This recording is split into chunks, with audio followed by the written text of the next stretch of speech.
ദൈവത്തിൻ്റെ ധന്യ പരിശുദ്ധ നാമം വാഴ്ത്തപ്പെടുമാറാകട്ടെ. MPYF ഗ്രൂപ്പിലൂടെ ഈ ലൈവ് വീഡിയോയിലൂടെ സംസാരിക്കുവാൻ കർത്താവ് എനിക്ക് ഒരുക്കി തന്ന ഈ വലിയ അവസരത്തിനായി ഞാൻ കർത്താവിന് സ്തോത്രം ചെയ്യുന്നു.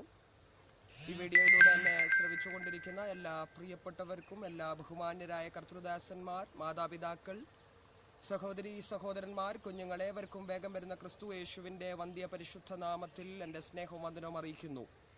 ഈ ഒരു അവസരം എനിക്ക് ഒരുക്കി തന്ന മലയാളി പെന്തക്കോസ്റ്റൽ യൂത്ത് ഫ്രണ്ട്സിൻ്റെ എല്ലാ ഭാരവാഹികളോടും പ്രത്യേകാൽ അതിന് മുഖാന്തരമായി മാറിയ ഞാൻ ഒരു സഹോദര തുല്യം സ്നേഹിക്കുകയും ബഹുമാനിക്കുകയും ചെയ്യുന്ന കർത്താവിൻ്റെ ദാസൻ പോൾ വിജയോടുമുള്ള പ്രത്യേക നന്ദിയെ ഞാൻ ഇത്തരുണത്തിൽ അറിയിക്കുകയാണ്. ദൈവസ്നേഹം എന്ന വിഷയത്തെ ആസ്പദമാക്കിയാണ് ഈ മാസം നാം ചിന്തിക്കുവാനായിട്ട് പോകുന്നത്. ഇത് ജൂൺ മാസം 1-ാമത്തെ ദിവസമാണല്ലോ. വരും ദിവസങ്ങളിൽ അനുഗ്രഹീതരായ കർത്തൃദാസന്മാർ ഈ വിഷയത്തെ ആസ്പദമാക്കി അനുഗ്രഹിക്കപ്പെട്ട സന്ദേശങ്ങൾ നൽകുവാനിരിക്കുന്നു ഞാൻ വ്യക്തമായി മനസ്സിലാക്കുന്നു. എന്നിരുന്നാലും ദൈവസ്നേഹം എന്നുള്ള വിഷയം ഈ കാലഘട്ടത്തിൽ വളരെ പ്രസക്തമായൊരു വിഷയമാണ്. അതിനെക്കുറിച്ച് ആഴമായി നാം ചിന്തിക്കേണ്ടതായിട്ടിരിക്കുന്നു. പലപ്പോഴും നാം ദൈവത്തെ സ്നേഹിക്കുന്നു, ദൈവം നമ്മെ സ്നേഹിക്കുന്നു എന്നൊക്കെ അധരം കൊണ്ട് നാം പറയാറുണ്ടെങ്കിലും എത്രത്തോളം ആ ദൈവസ്നേഹത്തിൻ്റെ ആഴം, അതിൻ്റെ ഗൗരവം നാം മനസ്സിലാക്കിയിട്ടുണ്ട് എന്ന് ഒരിക്കൽ കൂടെ ചിന്തിക്കുവാനും വിചിന്തനം ചെയ്യുവാനും ദൈവം നമ്മെ എല്ലാവരെയും ഒരുമിച്ച് സഹായിക്കുമാറാകട്ടെ. സ്നേഹം തണുത്തുകൊണ്ടിരിക്കുന്ന, സ്നേഹം കുറഞ്ഞുകൊണ്ടിരിക്കുന്ന ഒരു പ്രത്യേക കാലഘട്ടത്തിലാണ് നാം എത്തി നിൽക്കുന്നത്. ആർക്ക് ആരോട് സ്നേഹമുണ്ടെന്നാണ് പറയുവാനായിട്ട് സാധിക്കുക? മാതാപിതാക്കൾ മക്കളെ കൊല്ലുന്ന കാലം, ജന്മം കൊടുത്ത് പോറ്റി വളർത്തിയ മക്കൾ സ്വത്തിനു വേണ്ടി മറ്റു പല കാരണങ്ങൾ പറഞ്ഞ് മാതാപിതാക്കളെ കൊല്ലുന്ന കാലം, അപ്പന് മകളെ തിരിച്ചറിയാൻ കഴിയാത്ത കാലം, സഹോദര ബന്ധങ്ങൾ തകർന്നുകൊണ്ടിരിക്കുന്ന കാലം, രാഷ്ട്രീയത്തിൻ്റെ പേരിലും മതത്തിൻ്റെ പേരിലുമൊക്കെ കൊലപാതകങ്ങൾ ചെയ്യുവാനും ഏതറ്റം വരെ പോകുവാനും സ്വാർത്ഥ താല്പര്യങ്ങൾക്കു വേണ്ടി എന്തും ചെയ്യുവാൻ മടിക്കാത്ത മനുഷ്യർ ജീവിക്കുന്ന ഒരു പ്രത്യേക കാലഘട്ടത്തിലേക്ക് നാം എത്തി നിൽക്കുകയാണ്. സ്നേഹം തണുക്കുന്നു അല്ലെങ്കിൽ സ്നേഹം കുറഞ്ഞു പോകുന്നു എന്നുള്ളതിൻ്റെ ഉത്തമ ഉദാഹരണങ്ങളാണ് അക്രമങ്ങളും അനീതികളും അഴിമതികളും ഒക്കെ വർദ്ധിച്ചു കൊണ്ടിരിക്കുന്നു. മനുഷ്യർ സ്വാർത്ഥരായി മാറിക്കൊണ്ടിരിക്കുകയാണ്. ആത്മഹത്യകൾ ദിനം പ്രതി ഇവിടെ വർദ്ധിക്കുന്നു. അതിൽ ഭൂരിഭാഗവും വ്യക്തികൾ പറയുന്ന കാരണം ഞങ്ങളെ സ്നേഹിക്കാൻ, ഞങ്ങൾക്ക് വേണ്ടി കരുതാൻ ആരുമില്ല എന്നുള്ളതാണ് എന്ന് നമുക്ക് മനസ്സിലാക്കുവാനായിട്ട് സാധിക്കുന്ന കാര്യമാണ്.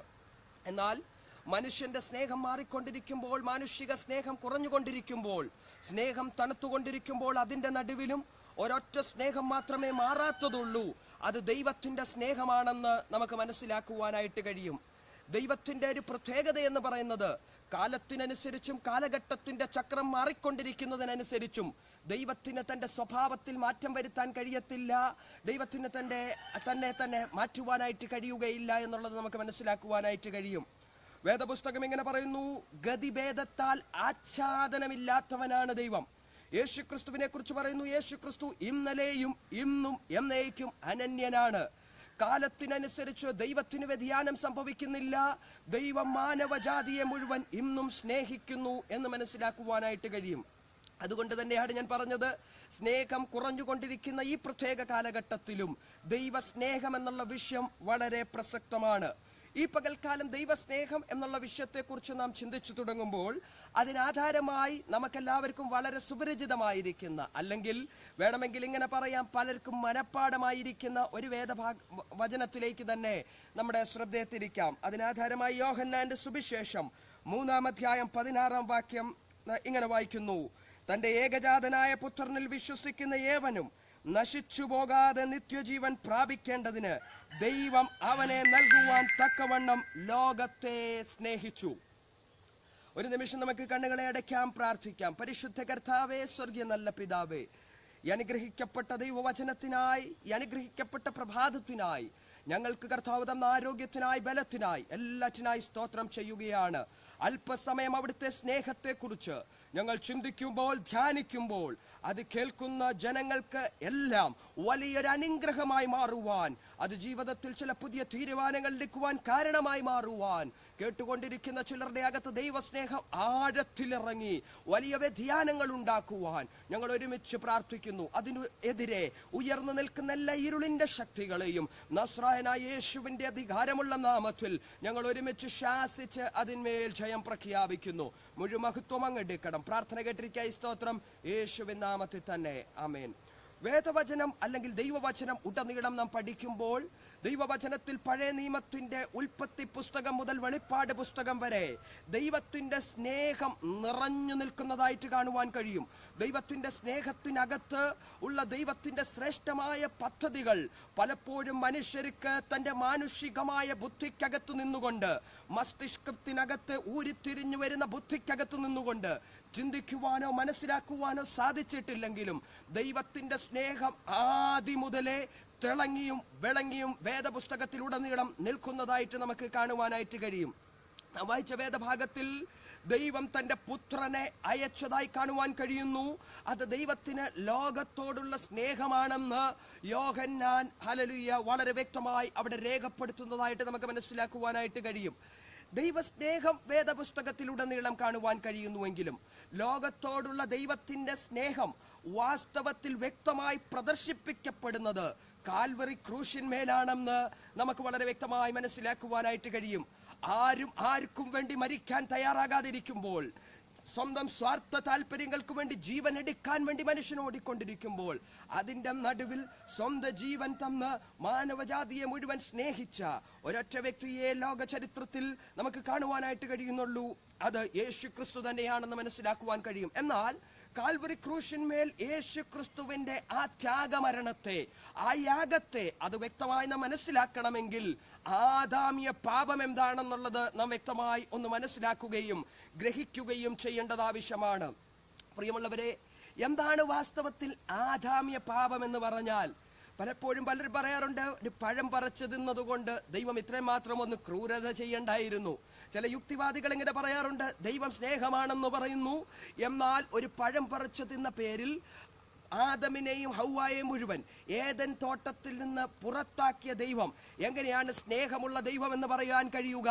ഈ ദൈവം ക്രൂരനല്ലേ? അങ്ങനെ ഒരു ദൈവമുണ്ടെങ്കിൽ ആ ദൈവത്തെ ഞങ്ങൾക്ക് വേണ്ട.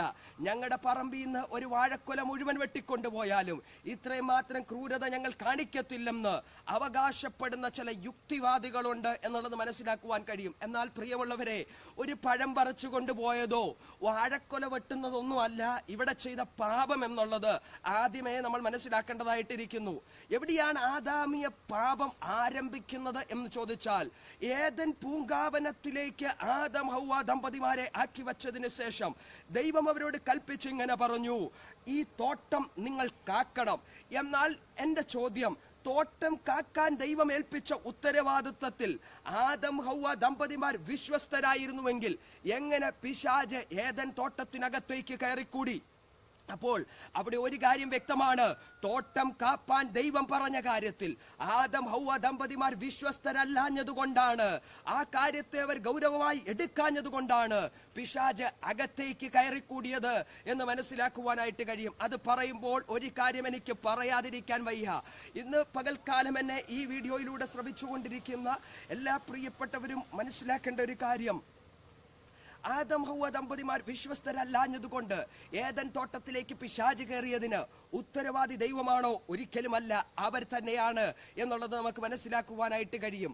പലപ്പോഴും ദൈവത്തെക്കുറിച്ച് പറയുന്നതിനേക്കാൾ കൂടുതൽ രക്ഷിക്കപ്പെട്ട് സ്നാനപ്പെട്ട് വർഷങ്ങളുടെ പാരമ്പര്യമുള്ളവർ പോലും പിശാചിനെ ഒത്തിരി വാനോളം ഉയർത്തുന്നതായിട്ട് കാണുവാനായിട്ട് കഴിയും. പിശാച് അങ്ങനെ ചെയ്തു, മന്ത്രവാദം, ആവിചാരം, ഇങ്ങനെ ഒത്തിരി കാര്യങ്ങൾ പറഞ്ഞ് പിശാചിനെ ഉയർത്തുന്നവർ ഈ കാലഘട്ടത്തിൽ കാലഘട്ടത്തിലും അനേകരുണ്ട് എന്നുള്ളത് നമുക്ക് മനസ്സിലാക്കുവാൻ കഴിയും. എന്നാൽ ഒരു കാര്യം ഞാൻ സത്യമായിട്ട് പറയാം, യേശു ക്രിസ്തുവിന്റെ രക്തത്താൽ വീണ്ടെടുക്കപ്പെട്ട, അവന്റെ രക്തത്താൽ വിലയ്ക്ക് വാങ്ങപ്പെട്ട, അവന്റെ രക്തത്താൽ മുദ്രയിടപ്പെട്ട ഒരൊറ്റ ദൈവ പൈതലിനെയും ഒരു ആവിചാരത്തിനോ ഒരു മന്ത്രവാദത്തിനോ ഒരു ശുദ്രപ്രയോഗത്തിനോ തകർക്കാൻ കഴിയുന്നതല്ലെന്നും അവരെ വീണ്ടെടുത്തവൻ തന്നെ അവരെ കാപ്പാൻ വിശ്വസ്തനാണെന്നും മനസ്സിലാക്കുന്നവർക്കായി ഞാൻ കർത്താവിനെ സ്തോത്രം ചെയ്യുകയാണ്. എന്നാൽ അത് പറയുമ്പോൾ തന്നെ ഒരു കാര്യം കൂടെ ഞാൻ പറഞ്ഞോട്ടെ. എന്നാൽ നാമായിട്ട് പിശാചിന് നമ്മുടെ വാക്കുകൊണ്ടോ പ്രവൃത്തി കൊണ്ടോ ചിന്ത കൊണ്ടോ ഇടം കൊടുത്താൽ, അപ്പോസ്തലനായ പൗലോസ് ഇങ്ങനെ പറയുന്നു, നിങ്ങൾ പിശാചിന് ഇടം കൊടുക്കരുത്. പിശാചിന് ഇടം കൊടുത്ത വ്യക്തികൾ തകർന്നിട്ടുണ്ട്, കുടുംബങ്ങൾ തകർന്നിട്ടുണ്ട്, സഭകൾ തകർന്നിട്ടുണ്ട്. അങ്ങനെ അല്ല, പിശാചിന് ഇടം കൊടുത്തവരുടെ ഒക്കെ ചരിത്രം എടുത്തു നോക്കിയാൽ തകർച്ചയുടെ ചരിത്രമാണെന്ന് മനസ്സിലാക്കുവാൻ കഴിയും. എന്നാൽ പിശാചിനോട് എതിർത്തു നിന്ന് യേശുവിന് കൊടുക്കേണ്ട സ്ഥാനം കൊടുത്തിട്ടുള്ള വ്യക്തികളും സഭകളും രാജ്യങ്ങളും ദൈവത്താൽ ഉയർത്തപ്പെട്ടിട്ടുണ്ട് എന്നുള്ളത് നമുക്ക് മനസ്സിലാക്കുവാൻ കഴിയും. അതിനൊരു ഉത്തമ ഉദാഹരണമാണ് ഇന്ന് ലോക പോലീസ് എന്നറിയപ്പെടുന്ന അമേരിക്കയെ എടുത്തു നോക്കുമ്പോൾ നമുക്ക് മനസ്സിലാക്കുവാനായിട്ട് കഴിയും. ഒരു കാലത്ത് അവിടുത്തെ ഭരണാധികാരികൾ പോലും വേദപുസ്തകത്തെ ഉയർത്തിപ്പിടിച്ചിട്ടുണ്ട്. അവർ പറഞ്ഞത് ഇങ്ങനെയാണ്, വേദപുസ്തകം കൂടാതെ, ബൈബിൾ കൂടാതെ ഒരു ഭരണം, ഹല്ലേലൂയ, നേരായ ഒരു ഭരണം സാധ്യമല്ലെന്ന് പറഞ്ഞ സമയങ്ങളുണ്ടായിരുന്നു. എന്നാൽ ഇന്ന് കാര്യങ്ങൾക്കൊക്കെ ഒത്തിരി വ്യതിയാനം സംഭവിച്ചിരിക്കുന്നു. ദൈവവചനത്തിന് മറ്റ് പ്രാധാന്യം കൊടുക്കാത്ത, മറ്റ് പലതിനെ ഉയർത്തിപ്പിടിക്കുന്ന ഒരു തലമുറ എഴുന്നേറ്റ് വന്നു എന്നുള്ളത് ഒരു വാസ്തവമായി നിലനിൽക്കുന്നു. എന്താ ഞാൻ പറഞ്ഞതിന്റെ ആശയം എന്ന് ചോദിച്ചാൽ, ദൈവത്തെ ഉയർത്തിയവരെ ദൈവം ഉയർത്തിയിട്ടുണ്ട്, വചനത്തെ ഉയർത്തിപ്പിടിച്ചവരെ ദൈവം ഉയർത്തിയിട്ടുണ്ട്. അങ്ങനെയാണെങ്കിൽ ഈ വചനത്തിന് ഒരു കാലഘട്ടത്തിലും മാറ്റമില്ലാത്തത് കൊണ്ട് തന്നെ ഏത് കാലഘട്ടത്തിലും കാലങ്ങൾ മാറിക്കൊണ്ടിരിക്കുമ്പോൾ, നിരവധി ദുരുപദേശങ്ങൾ ഉയർന്നുകൊണ്ടിരിക്കുമ്പോൾ, യേശുവിനെ പിടിക്കാൻ, സത്യോപദേശത്തിനു വേണ്ടി നിൽക്കാൻ നമുക്ക് നമ്മെ തന്നെ ഒന്ന് സമർപ്പിക്കുവാനായിട്ട് കഴിയട്ടെ. അപ്പോഴെന്താണ് ആദാമ്യ പാപം എന്ന് ചോദിച്ചാൽ, തോട്ടം കാപ്പാനുള്ള ഉത്തരവാദിത്വത്തിൽ ആദം ഹൗവ ദമ്പതിമാർ വിശ്വസ്തരല്ലാഞ്ഞതുകൊണ്ട് പിശാച് അതിനകത്തേക്ക് കയറിക്കൂടുന്നതായിട്ട് കാണുവാൻ കഴിയുന്നു. അവിടം കൊണ്ട് തീരുന്നില്ല. അടുത്തത്, പിശാചിന്റെ ചില ചോദ്യങ്ങൾക്ക് മുൻപിൽ അതിന് ഉത്തരം ഹൗവ കൊടുക്കുന്നതും ഞാൻ വേഗത്തിൽ പറഞ്ഞു പോകാം. ഹൗവ ഉത്തരം കൊടുക്കുന്നതായിട്ട് കാണുവാനായിട്ട് കഴിയുന്നു. അവിടെ പിശാച് ഹൗവയോട് ചോദിക്കുന്നു, തോട്ടത്തിലെ ഏതെങ്കിലും വൃക്ഷത്തിൽ നിന്ന് തിന്നരുതെന്ന് ദൈവം പറഞ്ഞിട്ടുണ്ടോ? അപ്പോൾ ഹൗവ കൊടുക്കുന്ന മറുപടി ഇവിടെ കാണുവാൻ കഴിയുന്നു, നന്മ തിന്മകളുടെ വൃക്ഷം, നടുക്ക് നിൽക്കുന്ന വൃക്ഷത്തിൽ നിന്ന് തിന്നരുതെന്ന് ദൈവം പറഞ്ഞു. തിന്നരുതെന്ന് മാത്രമല്ല, തിന്നരുത്, തൊടരുത് എന്നുകൂടെ ദൈവം പറഞ്ഞുവെന്ന് അല്പം ദൈവത്തിന്റെ വാക്കുകളോട് ഹൗവ കൂട്ടിച്ചേർക്കുന്നതായിട്ടും കൂടെ കാണുവാൻ കഴിയുന്നു. പിശാച് എന്നാൽ പറഞ്ഞു, നിങ്ങൾ മരിക്കത്തില്ലെന്ന് മാത്രമല്ല, നിങ്ങൾ ദൈവത്തെ പോലെയാകും. എന്നാൽ ദൈവം പറഞ്ഞത് എന്താ? ദൈവം പറഞ്ഞു, തിന്നുന്ന നാളിൽ നിങ്ങൾ മരിക്കും എന്ന് പറഞ്ഞാൽ, ദൈവം പറഞ്ഞ കാര്യത്തെ ഹൗവ അവിശ്വസിക്കുകയും പിശാച് പറഞ്ഞ കാര്യത്തെ ഹൗവ വിശ്വസിക്കുകയും ചെയ്യുന്നു. അടുത്ത പാപം. ഇനി ശ്രദ്ധിച്ചേ, ദൈവം അവരോട് പറഞ്ഞു തിന്നരുതെന്ന്, പിശാച് പറഞ്ഞു തിന്നോളാൻ. അതിന്റെ നടുവിൽ കാണുവാൻ കഴിയുന്നു, ദൈവത്തോട് അവർ അനുസരണക്കേട് കാണിച്ച് പിശാചിനെ അവർ അനുസരിക്കുന്നതായിട്ട് കാണുവാൻ കഴിയുന്നു. ഇത്രയുമൊക്കെ പാപം ചെയ്ത ആദം ഹൗവ ദമ്പതിമാരെ ദൈവം ഏദൻ തോട്ടത്തിൽ നിന്ന് പുറത്താക്കിയത്, ദൈവം ക്രൂരനാണെന്ന് അവകാശപ്പെടുന്നവരോട് എനിക്കൊരൊറ്റ ചോദ്യം. ആദം ഹൗവ ദമ്പതിമാർ ദൈവത്തിന്റെ സ്വരൂപത്തിലും സാദൃശ്യത്തിലും സൃഷ്ടിക്കപ്പെട്ടവരാ.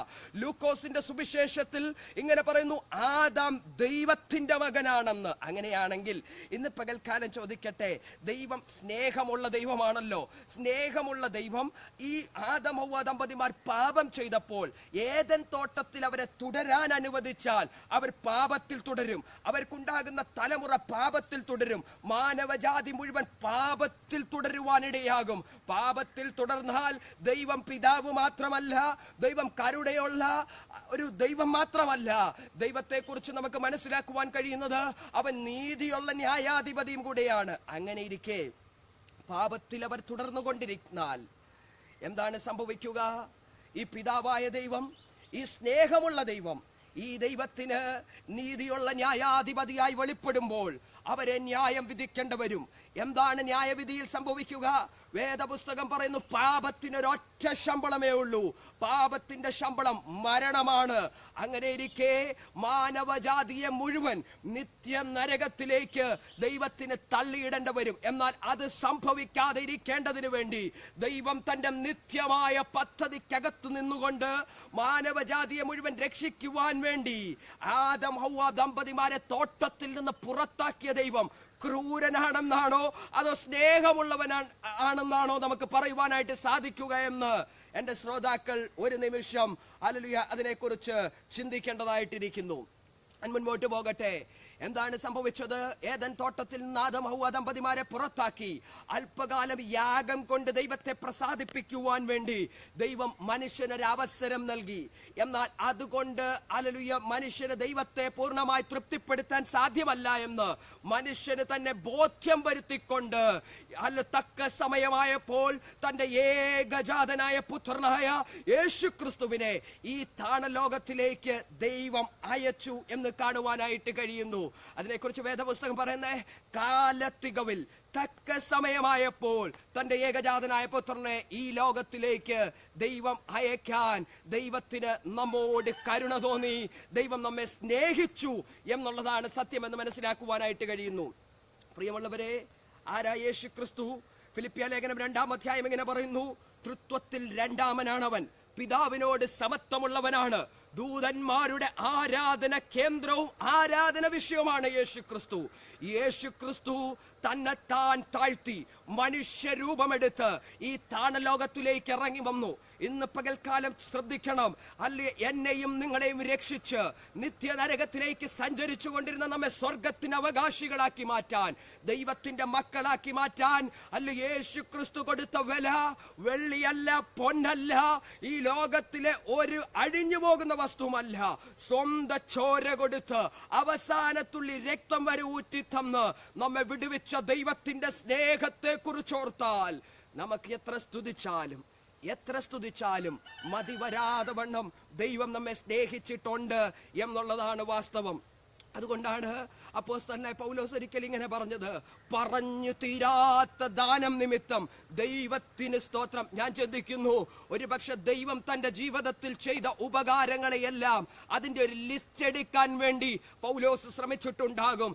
എന്നാൽ എഴുതിയിട്ടും ചിന്തിച്ചിട്ടും ദൈവം ചെയ്ത ഉപകാരങ്ങളെല്ലാം പറഞ്ഞു തീർക്കാൻ കഴിയുന്നതിനപ്പുറമാണെന്ന് തിരിച്ചറിഞ്ഞുകൊണ്ടായിരിക്കണം പൗലോസ് ഇങ്ങനെ പറഞ്ഞത്, പറഞ്ഞു തീരാത്ത ദാനം നിമിത്തം ദൈവത്തിന് സ്തോത്രം.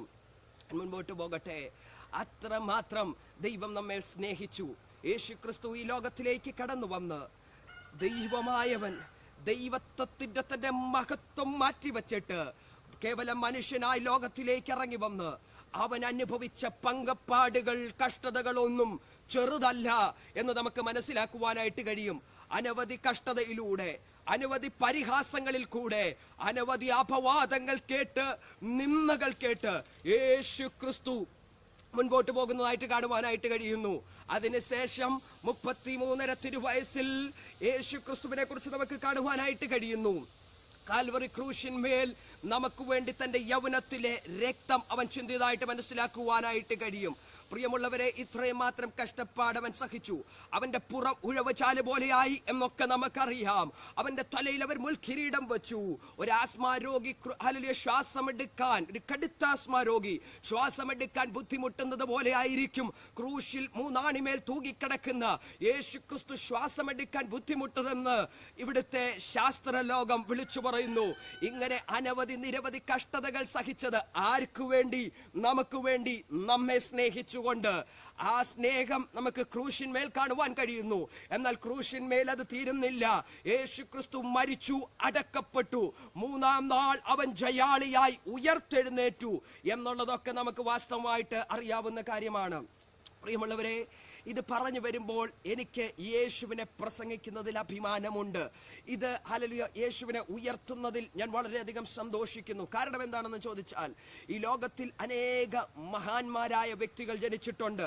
Mahatma Gandhi, Nelson Mandela, Abraham Lincoln, Winston Churchill മുതലായ ശ്രേഷ്ഠരായ നേതാക്കന്മാർ ജനിച്ചിട്ടുണ്ട്. അനേക തത്വശാസ്ത്രജ്ഞന്മാർ ഇവിടെ ജനിച്ചിട്ടുണ്ട്. അരിസ്റ്റോട്ടൽ, പ്ലാറ്റോ, സോക്രട്ടസ് മുതലായ ശ്രേഷ്ഠന്മാരായ ഒത്തിരി ചിന്തകൾ കൊടുത്ത അനേക തത്വശാസ്ത്രജ്ഞന്മാർ ഇവിടെ ജനിച്ചിട്ടുണ്ട്.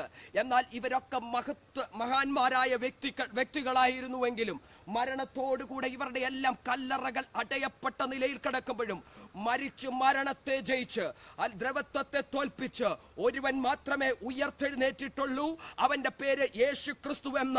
ഇന്നും പലസ്തീന്റെ പച്ച മണ്ണിൽ ആ കല്ലറ മാത്രം തുറക്കപ്പെട്ട നിലയിൽ കിടക്കുന്നു. ആ യേശുവിന്റെ സ്നേഹം അത് അവർണ്ണനീയമാണെന്ന് പറയുന്നതിൽ ഒട്ടും അതിശോക്തിയില്ല എന്ന് ഞാൻ വ്യക്തമായി മനസ്സിലാക്കുന്നു. യേശു ക്രിസ്തു മരണത്തെ ജയിച്ച് ഉയർത്തെഴുന്നേറ്റു. അവൻ പാതാളത്തെ തോൽപ്പിച്ചു, ദ്രവത്വത്തെ തോൽപ്പിച്ചു, മരണത്തെ തോൽപ്പിച്ചു. ഇന്ന് പകൽക്കാലം അത് പറയുമ്പോൾ ഒരു കാര്യം ഞാൻ പറയാം. നിന്നെ ബന്ധിച്ചു വെക്കാൻ ആരൊക്കെ ശ്രമിച്ചാലും, നിന്നെ തകർത്ത് കളയാൻ ആരൊക്കെ ശ്രമിച്ചാലും, നിന്നെ ഒതുക്കാൻ ഏതൊക്കെ ശക്തി കച്ചകെട്ടി എഴുന്നേറ്റു വന്നാലും അതിന്റെ നടുവിൽ സകലത്തിന്മേലും ജയം കൊണ്ടാടിയ യേശുവിന്റെ കരം നിനക്ക് വേണ്ടി പ്രവർത്തിക്കാൻ പര്യാപ്തമാണെന്ന് മനസ്സിലാക്കുന്നവർക്കായി ഞാൻ കർത്താവിന് സ്തോത്രം പറയുകയാണ്. ശ്രദ്ധിച്ചു കേൾക്കുക. യേശുവിന്റെ അമ്മ മറിയേയും മഗ്ദലക്കാരത്തി മറിയേയും കൂടെ ആഴ്ചവട്ടത്തിന്റെ 1-ാം നാളിൽ ഇത് യേശുവിന്റെ കല്ലറയിലേക്ക് പോകുന്നു. അവരുടെ സംസാര വിഷയം കല്ലാര് ഉരുട്ടി മാറ്റുമെന്നുള്ളതാ. എന്നാൽ അവർ കല്ലറയിലെത്തിയപ്പോൾ കണ്ട കാര്യം കല്ലിത ഉരുട്ടി മാറ്റിയിരിക്കുന്നുവെന്ന് മാത്രമല്ല, ആ കല്ലിന്റെ മേൽ ഒരു ദൂതൻ കയറിയിരിപ്പുണ്ട്. ശ്രദ്ധിച്ചു കേൾക്കണം. ദൂതൻ കയറിയിരിപ്പുണ്ട്. ആ കല്ല് തിരിച്ച് ആരും ഉരുട്ടാതിരിക്കത്തക്കവണ്ണം ദൂതൻ അതിന്റെ മേൽ കയറി ഇരിക്കുന്നതായിട്ട് കാണുവാൻ കഴിയുന്നു. അവിടെ നിന്നുകൊണ്ടൊരു കാര്യം ഞാൻ പറയട്ടെ. നിന്നെ ഒതുക്കാൻ വേണ്ടി ഉരുട്ടി വെച്ചിരിക്കുന്ന ചില കല്ലുകളെ ഉരുട്ടി മാറ്റുക മാത്രമല്ല, അത് തിരിച്ചാരും ഉരുട്ടി വെക്കാതെ വണ്ണം അതിന്റെ മേൽ തന്റെ പ്രവൃത്തി വെളിപ്പെടുത്തുന്ന ഒരു ദൈവമുണ്ടെന്ന് മനസ്സിലാക്കുന്നവർക്കായി ഞാൻ സ്തോത്രം ചെയ്യുകയാ. ഏതൊക്കെ വഴി നിന്റെ മുൻപിൽ അടയപ്പെട്ടാലും, ആരൊക്കെ നിനക്കെതിരെ പ്രതികൂലമായി നിന്നാലും, ആരൊക്കെ നിനക്കെതിരെ അപവാദങ്ങൾ പറഞ്ഞു വരുത്തിയാലും, നീ ഒന്നിനോടും പ്രതികരിക്കേണ്ട. തക്ക സമയമാകുമ്പോൾ ഉയരത്തിൽ നിന്ന് നിനക്ക് വേണ്ടി ഒരു വഴി തുറന്ന് നിന്നെ അത്ഭുതകരമായി നടത്താൻ കഴിവുള്ള ഒരു യേശു ഇന്നും ജീവിക്കുന്നുണ്ടെന്ന് ഒരിക്കൽ കൂടെ എന്നെ വീഡിയോയിലൂടെ ശ്രമിച്ചുകൊണ്ടിരിക്കുന്ന എല്ലാവരോടും ഒരു ദൂതായിട്ട് ഞാൻ വിളിച്ചു പറയുവാൻ ആഗ്രഹിക്കുകയാണ്. മുൻപോട്ട് പോകട്ടെ. യേശു കർത്താവ് ഉയർത്തെഴുന്നേറ്റു, സ്വർഗാരോഹണം ചെയ്തു. യേശുവിന്റെ സ്നേഹം അവിടെ കൊണ്ട് തീരുന്നില്ല. അവൻ പോകുന്നതിന് മുൻപ് പറഞ്ഞൊരു കാര്യമുണ്ട്. ഞാൻ നിങ്ങൾക്ക് സ്ഥലമൊരുക്കുവാൻ പോകുന്നു. ഞാൻ പോയി സ്ഥലമൊരുക്കിയാൽ ഞാൻ ഇരിക്കുന്നിടത്ത് നിങ്ങളും ഇരിക്കേണ്ടതിന് പിന്നെയും വന്ന് നിങ്ങളെ ചേർത്തുകൊള്ളുമെന്ന് യേശു കർത്താവ് പറഞ്ഞു. പ്രിയമുള്ളവരെ, നമ്മെ വീണ്ടെടുക്കുക മാത്രമല്ല, നമുക്ക് പാപമോചനം നൽകുക മാത്രമല്ല, ദൈവത്തിന് നമ്മോടുള്ള സ്നേഹത്തിന്റെ പ്രദർശനമായി കർത്താവിനെ സ്നേഹിച്ച് ദൈവത്തിനു വേണ്ടി നിലനിൽക്കുന്നവരെ ചേർക്കുവാൻ വേണ്ടി താമസമിന് അവൻ മടങ്ങി വരുന്നതും അവന്റെ സ്നേഹത്തിന്റെ പ്രദർശനമാണെന്ന് നമുക്ക് മനസ്സിലാക്കുവാൻ കഴിയും. കഷ്ടതയില്ലാത്ത, പട്ടിണിയില്ലാത്ത, ഉദ്രവമില്ലാത്ത, നഗ്നതയില്ലാത്ത ഒരു ലോകത്തിലേക്ക്, നിത്യതയിലേക്ക് നമ്മെ ചേർക്കുവാൻ താമസമിന കർത്താവ് മടങ്ങി വരുവാൻ പോകുന്നു. ലോക സംഭവങ്ങൾ മുഴുവൻ അത് വിളിച്ചു പറയുന്നില്ലേ? യുദ്ധങ്ങൾ ഇവിടെ വർദ്ധിക്കുന്നു, യുദ്ധശ്രുതികൾ ഇവിടെ വർദ്ധിച്ചുകൊണ്ടിരിക്കുന്നു. നമുക്കറിയാം, ലോകത്തിലെ ചില രാഷ്ട്രീയ നേതാക്കന്മാർ ലോകത്തിനെതിരെ അല്ലെങ്കിൽ പല രാജ്യങ്ങൾക്കെതിരെ പല കരുനീക്കങ്ങൾ നടത്തിക്കൊണ്ടിരിക്കുന്നു. ജൈവായുധങ്ങളും ആണവായുധങ്ങളും ഒക്കെ എടുത്തുപയോഗിച്ച് ലോകരാജ്യങ്ങളെ നശിപ്പിക്കുവാൻ വേണ്ടി ചില ശ്രമങ്ങൾ നടന്നുകൊണ്ടിരിക്കുന്നു. ഏത് സമയത്ത് എന്തും സംഭവിക്കാം. ലോകരാജ്യങ്ങൾ മുഴുവൻ, യുണൈറ്റഡ് നേഷൻ ഓർഗനൈസേഷൻ എന്ന് പറയുന്ന പ്രസ്ഥാനം ഉൾപ്പെടെ ലോകത്ത് സമാധാനം കൊണ്ടുവരുവാൻ വേണ്ടി ശ്രമിച്ചുകൊണ്ടിരിക്കുമ്പോൾ ഇവിടെ സമാധാനം സ്ഥാപിക്കാൻ കഴിയുന്നില്ല. ലോകത്തിൽ ഓരോ ദിവസവും ചെല്ലും തോറും സമാധാനം കെട്ടുകൊണ്ടിരിക്കുന്നു. മനുഷ്യൻ ആക്രമസക്തനായി മാറിക്കൊണ്ടിരിക്കുകയാണ്. പ്രിയമുള്ളവരെ, അതിന്റെ നടുവിൽ ഒരു ചോദ്യം ഞാൻ ചോദിച്ചോട്ടെ. ഇന്ത്യ ഉൾപ്പെടെയുള്ള രാജ്യങ്ങളിൽ, ആ രാജ്യങ്ങളുടെ ആയുധപ്പുരകളിൽ ആയുധങ്ങൾ അവർ ശേഖരിച്ചു കൊണ്ടിരിക്കുന്നു. എത്രയോ പേർ ഒരു നേരത്തെ ഭക്ഷണമില്ലാതെ ഭാരപ്പെടുന്നവർ ഇന്ത്യ ഉൾപ്പെടെ പല രാജ്യങ്ങളിലുമുണ്ട്. എന്നാൽ അതിനെക്കുറിച്ച് ഇവിടെ മാറി മാറി വരുന്ന ഒരു ഗവൺമെന്റും അതിനെക്കുറിച്ച് അധികം ചിന്തിക്കുന്നില്ല. വാക്കുകൾ മാത്രമേ ഉള്ളൂ എന്ന് മനസ്സിലാക്കുവാനായിട്ട് കഴിയുന്നു. എന്നാൽ ആയുധപ്പുരകളിൽ ആയുധങ്ങൾ വർദ്ധിച്ചു കൊണ്ടിരിക്കുമ്പോൾ ഇത് സമാധാനം ഉണ്ടാകുമെന്നുള്ളതാണോ ലോകത്തോട് വിളിച്ചു പറയുന്നത്? അല്ല, ഒരിക്കലുമല്ല. യുദ്ധത്തിനു വേണ്ടി രാജ്യങ്ങൾ ഒന്നടങ്കം ഒരുങ്ങിക്കൊണ്ടിരിക്കുകയാണ്. യുദ്ധങ്ങൾ വർദ്ധിക്കുന്നു, യുദ്ധശ്രുതികൾ വർദ്ധിക്കുന്നു, ക്ഷാമങ്ങൾ, ഭൂകമ്പങ്ങൾ, സുനാമികൾ മുതലായ പല കാര്യങ്ങളും ഇവിടെ സംഭവിച്ചു കൊണ്ടിരിക്കുന്നു. അല്ലെങ്കിൽ ഞാൻ പലപ്പോഴും ചിന്തിക്കാറുണ്ട്, യോഹന്നാൻ 666 കുറിച്ചൊക്കെ എഴുതി വെച്ചപ്പോൾ അന്ന് ഇരുന്നവർ പോലെ, അന്ന് ജീവിച്ചിരുന്നവർ ചിന്തിച്ചു കാണും, യോഹന്നാൻ എന്തോ തലയ്ക്ക് കുഴപ്പമുണ്ടെന്ന്. കാരണം 666 അന്ന് വന്നിട്ടില്ല. 666 എന്നുള്ളത് കേട്ടിട്ട് പോലുമില്ല. വെളിപ്പാട് പുസ്തകത്തിലെ പല കാര്യങ്ങളും ഒരു 17-ാം നൂറ്റാണ്ട് 18-ാം നൂറ്റാണ്ട് വരെ ആർക്കും മനസ്സിലായിട്ടില്ല. നവോത്ഥാനത്തിന്റെ പിതാക്കന്മാരായിരുന്ന മാർട്ടിൻ ലൂതറിനോ സ്വിംഗ്ലിക്കോ പോലും അത് വ്യക്തമായി മനസ്സിലാക്കാൻ കഴിഞ്ഞിട്ടില്ല. എന്നാൽ ഈ കാലഘട്ടത്തിൽ ജീവിക്കുന്നവർക്ക് വെളിപ്പാട് പുസ്തകം അല്പം കൂടെ മനസ്സിലാകും. കാരണം എന്താണെന്ന് ചോദിച്ചാൽ, ഈ പുസ്തകത്തിൽ എഴുതി വച്ചിരിക്കുന്ന കാര്യങ്ങളെല്ലാം അക്ഷരാർത്ഥത്തിൽ ഈ കാലഘട്ടത്തിൽ നിവർത്തിയായിക്കൊണ്ടിരിക്കുകയാ. അങ്ങനെ ലോക രാജ്യങ്ങളിൽ ഈ ലക്ഷണങ്ങളെല്ലാം കണ്ടു തുടങ്ങുമ്പോൾ ഇത് വിളിച്ചു പറയുന്ന ഒരു സത്യമുണ്ട്. താമസമിനാം നാം കാത്തിരിക്കുന്ന, നാം പ്രത്യാശ വച്ചിരിക്കുന്ന യേശു കർത്താവ് മടങ്ങി വരും. ആ ദൈവത്തോട് കൂടെ വാഴുവാൻ, ആ സ്നേഹത്തിൽ ഒരുമിച്ച് വസിക്കുവാൻ നമുക്ക് ഉള്ള അവസരങ്ങൾ, ആ സമയം ഏറ്റവും അടുത്തുകൊണ്ടിരിക്കുന്നുവെന്ന് നമുക്ക് മനസ്സിലാക്കുവാനായിട്ട് കഴിയും. ഞാൻ മുൻപോട്ട് പോകട്ടെ. അങ്ങനെ ദൈവം നമ്മെ സ്നേഹിച്ചു. ആ സ്നേഹം കാൽവറി ക്രൂശിന്മേൽ കാണുവാൻ കഴിയുന്നു. യേശുവിന്റെ മടങ്ങി വരവിനോടുള്ള വിഷയത്തിൽ ആ സ്നേഹം വളരെ വ്യക്തമായി കാണുവാനായിട്ട് സാധിക്കുന്നു. ഇനിയും ദൈവം നമ്മെ സ്നേഹിച്ചു എന്നുള്ളത് സത്യം. ദൈവത്തിന്റെ സ്നേഹത്തിന്റെ ചില പ്രത്യേകതകൾ, 1-2 പ്രത്യേകതകൾ കൂടെ ഞാൻ വേഗത്തിൽ ഒന്ന് പറയട്ടെ. ഈ സ്നേഹത്തിന്റെ ഒരു പ്രത്യേകത എന്ന് പറയുന്നത്, ഇത് അന്വേഷിച്ചു ചെല്ലുന്ന സ്നേഹമാണ്, അല്ലെങ്കിൽ ഇത് തേടിയെത്തുന്ന സ്നേഹമാണ്. എന്താ ഞാൻ പറഞ്ഞതിന്റെ ആശയം എന്ന് പറയാം. നമ്മൾ ആരും, പ്രിയമുള്ളവരെ, ദൈവത്തെ തേടി ചെന്നിട്ടില്ല, കർത്താവിനെ അന്വേഷിച്ചു പോയിട്ടില്ല. എന്നാൽ ആ ദൈവത്തിന്റെ സ്നേഹം നമ്മെ തേടിയെത്തിയത് കൊണ്ടാണ് നമ്മൾ ഇന്ന് പകൽക്കാലവും ഈ കൃപയിലായതും ഈ കർത്താവിനെ അറിഞ്ഞതും. നമ്മൾ ഈ കർത്താവിനെ അറിഞ്ഞത് ദൈവസ്നേഹം ദൈവം നമ്മോട് പ്രദർശിപ്പിച്ചത് കൊണ്ടാണെങ്കിൽ, ദൈവം നമ്മെ അന്വേഷിച്ചു വന്നത് കൊണ്ടാണെങ്കിൽ, ഒരു കാര്യം നാം വളരെ വ്യക്തമായി മനസ്സിലാക്കണം.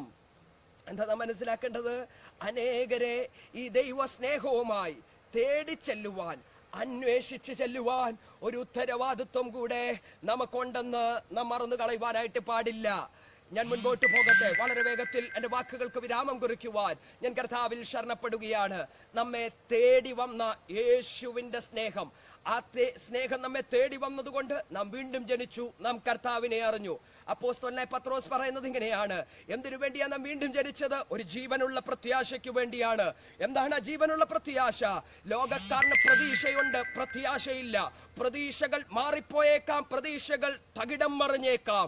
എന്നാൽ ദൈവത്തിലുള്ള നമ്മുടെ പ്രത്യാശ അത് ജീവനുള്ള പ്രത്യാശയാണെന്ന് പറയുമ്പോൾ എന്താ അതിന് കാരണമെന്ന് ചോദിച്ചാൽ, മരണം വന്നാലും, കഷ്ടത വന്നാലും, പ്രതിസന്ധി വന്നാലും, ആരൊക്കെ മാറിയാലും അതിന്റെ നടുവിൽ മരണത്തിൽ നിന്ന് പോലും നമ്മെ ഉയർപ്പിക്കാൻ കഴിയുന്ന ആ ദൈവത്തോടുള്ള പ്രത്യാശ നമ്മുടെ അകത്ത് വർദ്ധിക്കുവാനായിട്ട് ഇടയായി തീരട്ടെ. ഒരൊറ്റ കാര്യം കൂടെ ഞാനൊന്ന് പറഞ്ഞോട്ടെ. ഇങ്ങനെ നമ്മെ ആഴമായി സ്നേഹിച്ച ദൈവം, ശത്രുക്കളായ നമ്മെ ദൈവത്തിന്റെ മിത്രങ്ങളാക്കി മാറ്റിയ സ്നേഹം, ദൈവത്തോട് ഒരു ബന്ധവുമില്ലാത്ത നമ്മെ ദൈവത്തോട് അടുപ്പിച്ച് നിരപ്പിച്ച് പുത്രന്മാരും പുത്രിമാരുമാക്കി മാറ്റിയ സ്നേഹം, ഈ ദൈവത്തിന്റെ സ്നേഹത്തെ കുറിച്ച് എത്ര വർണ്ണിച്ചാലും എത്ര പ്രസംഗിച്ചാലും അത് തീരുന്നതല്ല. എന്നാൽ ഈ ദൈവസ്നേഹത്തെ കുറിച്ച് പറയുമ്പോൾ ഈ ദൈവസ്നേഹത്തോട് നമ്മൾ പ്രതികരിക്കേണ്ടത് എങ്ങനെയാണെന്നും കൂടെ പറയാൻ ഞാൻ കർത്താവിൽ ശരണപ്പെടുകയാണ്. എങ്ങനെ നാം ഈ ദൈവസ്നേഹത്തോട് പ്രതികരിക്കണം? പ്രിയമുള്ളവരെ, ദൈവസ്നേഹത്തോട് നാം പ്രതികരിക്കേണ്ടത് ദൈവത്തെ തിരിച്ച് സ്നേഹിച്ചായിരിക്കണം. ദൈവത്തോട് എനിക്ക് സ്നേഹമുണ്ട്, ദൈവത്തോട് എനിക്ക് ആദരവുണ്ട് എന്നൊക്കെ വേണമെങ്കിൽ നമുക്ക് വാക്കുകൊണ്ട് പറഞ്ഞു വിടാം. എന്നാൽ ഞാനൊന്ന് ചോദിക്കട്ടെ, ദൈവത്തോട് നമുക്ക് സ്നേഹമുണ്ടെങ്കിൽ നമ്മുടെ മുൻഗണന എന്താ? എന്തിനാ നാം പ്രാധാന്യം കൊടുക്കുന്നത്? ഇന്ന് പകൽക്കാലം നാം വിശകലനം ചെയ്യണം. ദൈവത്തെ വാസ്തവമായി സ്നേഹിക്കുന്ന വ്യക്തിക്ക് മറ്റൊന്നുമല്ല പ്രാധാന്യം. അവന്റെ പ്രാധാന്യം ദൈവമായിരിക്കും. ദൈവം കഴിഞ്ഞിട്ട് അവന് ബാക്കി കാര്യങ്ങളെല്ലാം ഉണ്ടാകുകയുള്ളൂ. സൺഡേ സ്കൂളിന് വലിയ പ്രാധാന്യമില്ലാത്ത, ആരാധന യോഗങ്ങൾക്ക് വലിയ പ്രാധാന്യമില്ലാത്ത ഒരു പ്രത്യേക കാലഘട്ടത്തിലേക്ക് നാം എത്തി നിൽക്കുകയല്ലേ? ആരാധനയ്ക്ക് വരുന്നത് 10 മണിക്ക് വച്ചാൽ 11:30-ക്കും 12 മണിക്കും ഒക്കെ കയറി വരുന്നവരുണ്ട്.